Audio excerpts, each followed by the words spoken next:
Good morning, friends. Welcome back to story time. Today we're going to read more Otis books because we have Otis and the Kittens by Loren Long. I see. It looks like 5 kittens. 1, 2, 3, 4, 5. How cute is that? The brave who run toward danger instead of away.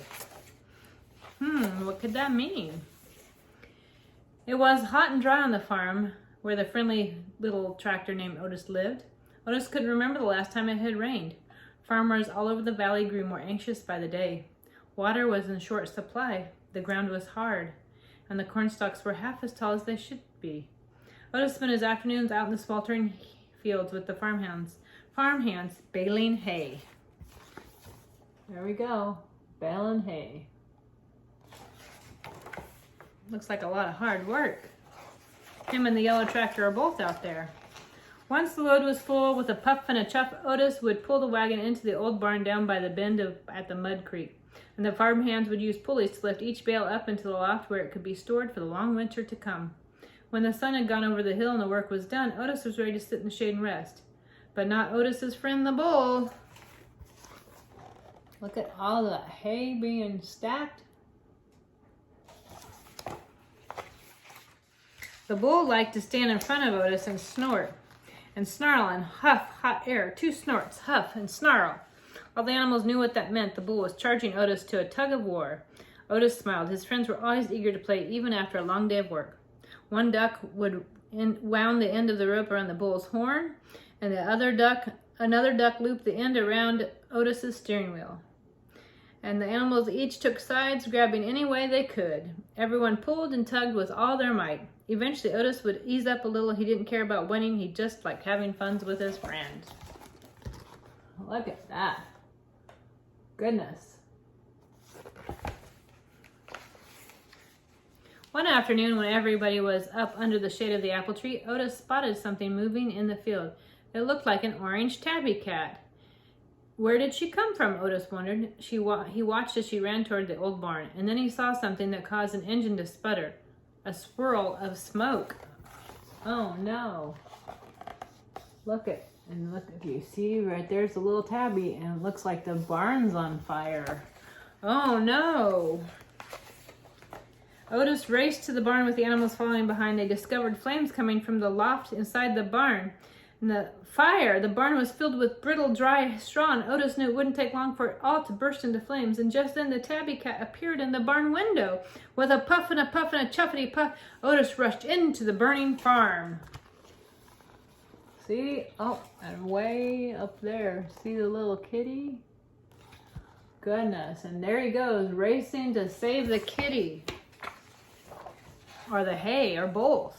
Inside the farm, the flames were growing and smoke was forming a dark cloud. The cat was pacing back and forth high above on a rafter. Otis chuffed for her to come jump down, but the cat wouldn't budge. Instead, she stared down at Otis and belted out the loudest meow Otis had ever heard. What was she trying to tell him? Do you see her way up there? What's going on? What does she want Otis to do? Suddenly, Otis heard a tiny meow from the loft, and then another tiny meow, and another, and another, and another. At once, 5 furry little heads popped up and stared down at him. Kittens! The flames blazed overhead, and Otis stood on his hind wheels and stretched up to the edge of the loft to a chorus of tiny meows. One by one, the kittens hopped down, and the farm animals cheered as Otis emerged the burning barn with kittens all over him. Yep, and there he is with the mama cat and all the kittens. He saved the mama cat's kittens. But as soon as the mama cat counted their little heads and meowed frantically back at the barn, this time Otis had no doubt what she was saying. How many more were still in there, he wondered. By then, the top of the barn was engulfed in flames, sending large plumes of smoke into the sky. Otis was afraid, but he gunned his engines, screeched his tires, and dashed back into the burning barn. Inside, the heat was growing worse, and it was hard to breathe, and Otis revved up his engine one last time, and a little head popped up, trembling in fear. Otis puffed a gentle chuff, and the kitten climbed down on top of him, hopped onto the seat, and leapt to the floor and scampered out of the barn safely. Look at that. Oh my goodness. And there's the mama cat worried about there still must be one more kitten. Yeah, that's what Lexi says too, huh, Kikami? Outside, the animals cheered when they saw another kitten emerge, and they watched for Otis to follow. Inside, the flames spread by the second. Otis reeled around to see if there were any more kittens left, and the old boards of the barn floors creaked and buckled and moaned, and the walls popped, and he couldn't wait another second. Just as Otis spotted the exit and raced his wheels to leave, there was a giant crash. Oh my goodness, how scary. Look at all of that. Goodness sakes, Otis. The floor collapsed and Otis plunged into the darkness below. Otis, where did he go? Oh no.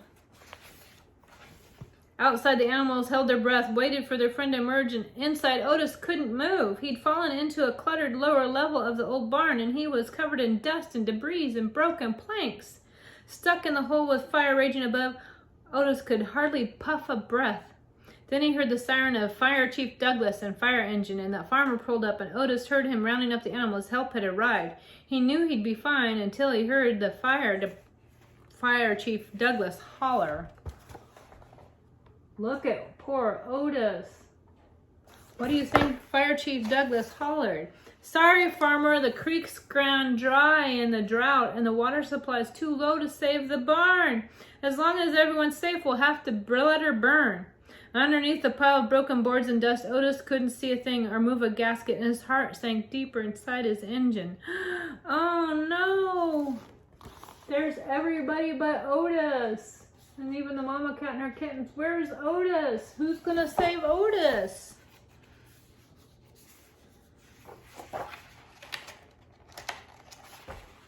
The animals had grown wild with fear. The farmer counted them one by one. They were all safe and sound. He couldn't figure out why they were all acting so crazy. And suddenly the little calf bolted for the barn door, and her friends followed right behind. Look at all of them, all upset. They want their friend Otis.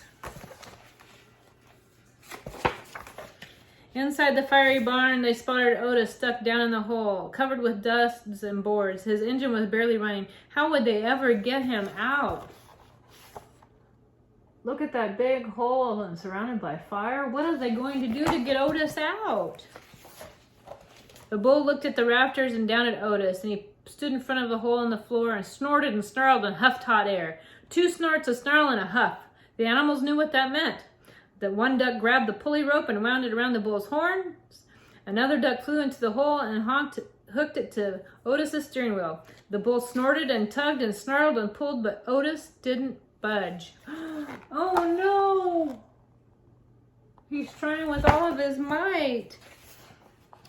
The horse and cow grabbed the rope behind the bull, and together they snorted and tugged and neighed and mooed and pulled, and Otis teetered ever so slightly. The little calf jumped in and tugged and bawled and pulled, and Otis raised a bit more. The puppy grabbed the rope behind the little calf, and with a fiery arf, tugged and pulled and growled as Otis inched upward. And then came a piercing meow and the sound of Fire Chief Douglas shouting, "Holy moly! Otis is in there! Hold tight, everyone! I'm here to help!" Look at him go! The fire chief grabbed the end of the rope and tugged and pulled, and altogether the animals and the Fire Chief Douglas lifted Otis higher and higher until he was suspended above the hole. The duck swooped in and pushed him over the edge of the opening to where he could lower himself to the floor.